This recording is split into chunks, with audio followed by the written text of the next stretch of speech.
We're here on Parliament Hill today with the Honourable Patty Hajdu, who is the Member of Parliament for the riding of Thunder Bay Superior North. Correct. As well, she is the Federal Minister of Employment, Workforce Development and Labour. Now today what we're going to do is go through some questions and comments from you, the viewer, about jobs. And Minister, thanks for having us here today. It's great to be here.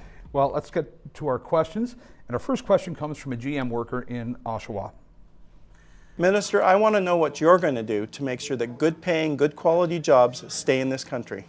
Well, first of all, our hearts go out to GM workers that were affected by the Oshawa plant decision.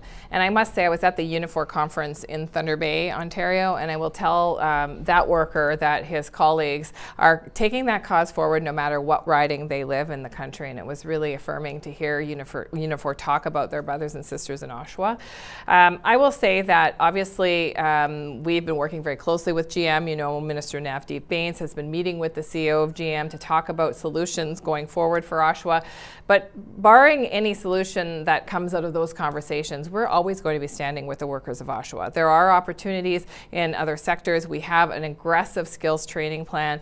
I know that isn't the easiest thing to hear sometimes when you're in the middle of a crisis. However, we know that with the tight labor market, there are opportunities for the highly skilled workers of Oshawa plant, and we'll be there ready to assist. You know, whether it's additional sources of funding to take care of their basic needs while they're getting that training, whether it's support to access the training itself.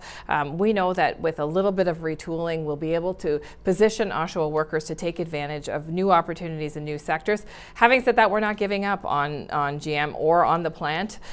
We continue to have those conversations, and we'll continue to work to make sure that our auto sector is thriving and that there's opportunities across the country within that sector. Well, our next question comes from Newfoundland and Labrador.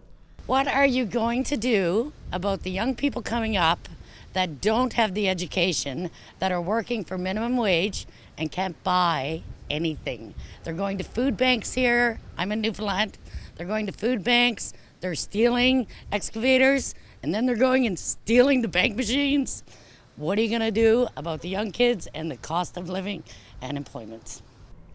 Well, that's a fantastic question, and it really illustrates that despite the fact that we have the lowest unemployment levels that we've seen in a very long time, there are parts of our country that are not seeing the benefits of that low unemployment rate, and youth in particular have a higher unemployment rate than anyone else in the country. So I'm really glad we got this question.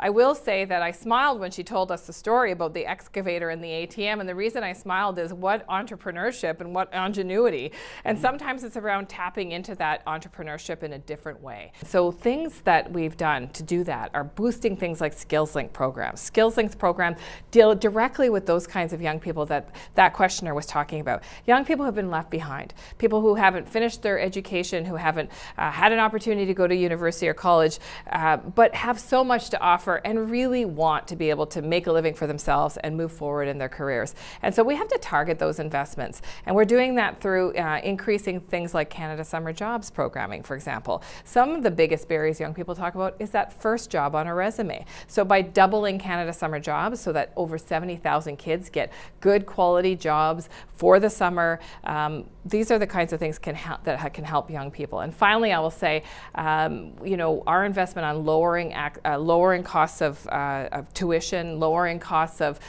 post-secondary education, you know, increasing grants by 50% is with a focus on exactly the kinds of young people that questioner is talking about. People who have the hardest time getting into post-secondary education, the hardest time finding those jobs. We have to redouble our efforts because we can't afford to leave any of that talent behind.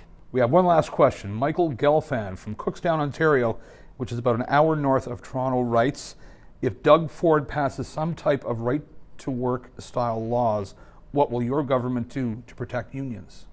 Listen, we will speak out against things that the Ford government will do and that the Scheer government clearly is open to doing as well. I'm from Ontario, you can tell I'm passionate about this, but even in the attacks on tuition and supports for tuition for low-income students, this is entirely opposite to what we hear from employers who are saying, look, we need skilled people, adept people who can actually help us grow our business. And you know, smart employers are already doing the kinds of things that legislation like our Modernization modernization of the labor code, or Bill 148 sought to do, which is protect the rights of the most vulnerable in the workplace. Smart employers already do this. And you know why? It's really, really expensive to recruit and retain and retrain people. And smart employers know that the best investment they'll make is in their people. Well, Minister, I want to thank you very much for taking the time out to speak to us, and good luck to you. Thank you very much. Great interview. Great questions.